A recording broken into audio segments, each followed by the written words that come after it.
नमस्कार, मैं पूनम शर्मा और आप देख रहे हैं TN News 24 आवाज जुर्म के खिलाफ। तो चलिए देखते हैं आज की खबर में क्या कुछ है खास। कोसीकला के समीपवर्ती गांव बरचावली में मंगलवार की देर रात करीब 11 बजे भीम पंडित के मकान में अचानक शॉर्ट सर्किट हो गया, जिससे भीषण आग लग गई। आग ने धीरे धीरे मकान के सभी सामान को अपनी चपेट में ले लिया, जिससे पूरे गांव में हड़कंप मच गया। लपटें इतनी तेज थीं कि कोई भी उसके अंदर जाने की हिम्मत नहीं जुटा पा रहा था और मकान के अंदर रखा सारा सामान जलकर राख हो गया।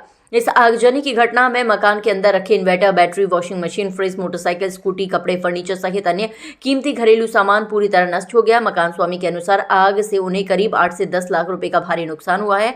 आग देर रात लगी, लेकिन गनीमत ये रही कि समय रहते परिवार के सभी सदस्य सुरक्षित बाहर निकल आए, जिससे कोई जनहानि नहीं हुई। घटना की जानकारी मिलते ही आसपास के ग्रामीण मौके पर पहुंच गए और अपने स्तर से आग बुझाने का प्रयास किया। सूचना मिलने पर पुलिस भी तत्काल घटनास्थल पर पहुंची और स्थिति को नियंत्रित करने के लिए आवश्यक कार्रवाई की। वहीं छाता तहसील से पटवारी भी मौके पर पहुंचे और मकान का निरीक्षण कर आग से हुए नुकसान का विस्तृत आकलन किया। प्रारंभिक जांच में आग लगने का कारण शॉर्ट सर्किट बताया जा रहा है। हालांकि प्रशासन पूरे मामले की जाँच कर रही है। पीड़ित परिवार ने प्रशासन से आर्थिक सहायता की मांग की है। कोसीकला मसरा से संवाददाता विष्णु कुमार की रिपोर्ट।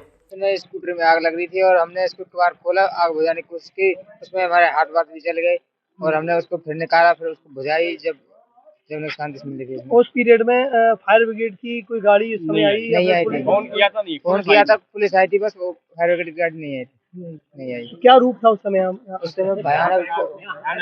भयानक आग थी।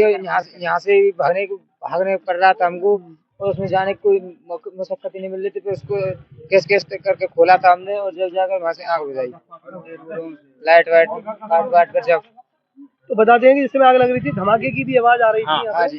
तो क्या लग रहा था कि क्या फटा होगा यहाँ पे? क्योंकि हमको लगा था कि सिलेंडर ने फट जाए। इसमें सिलेंडर भी था और वो बैटरी फट रही थी, इसलिए हम बार अलग अलग हट रहे थे। फिर उसको डोर जाना पड़ा। एक बार हमको हटा के जब आग बुझाने कर फिर सिलेंडर निकाला, उसमें हमारे हाथ पाथ भी जले। कितने ग्रामीण यहाँ इकट्ठे हुए थे? बहुत, पूरा गांव थोक का इकट्ठा हो गया था। पूरा थोक इकट्ठा हो गया था इस वक्त। देखिए ये प्रत्यक्ष अब सो गए, ब्लास्ट नहीं होगा तो सो गए हम तो। अच्छा, आप सो गए थे? सो गए, 11 बजे की बात है रात की। लगी छोड़ दी है वो। तो आग का मुख्य कारण जो था वो स्कूटी की चार्जिंग लगाने के बाद हुआ है। हाँ। उससे बनी आग। हाँ। क्या क्या सामान जल गया इसमें? सामान तो सब घर को सारा जल गया। और ये मोटरसाइकिल है, ये बड़ी स्कूटी है, मशीन है, फ्रिज है, एक धुलाई की मशीन है और लत्ता चिमटा, एक सिंदूक, सब कस के गयो, वो जलो, सब जलो। सब जल गया। हाँ, और मकान फट गो। लगभग कितने लाख रुपए का सामान होगा? कम से कम 15 लाख को सामान है। हाँ।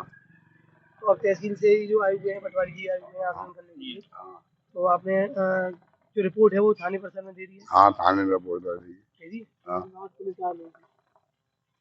तो रात में आपने पुलिस को सूचना नहीं करी है? फायर ब्रिगेड वगैरह को बुलाया आपने? पुलिस आ रही है। पुलिस आ रही है।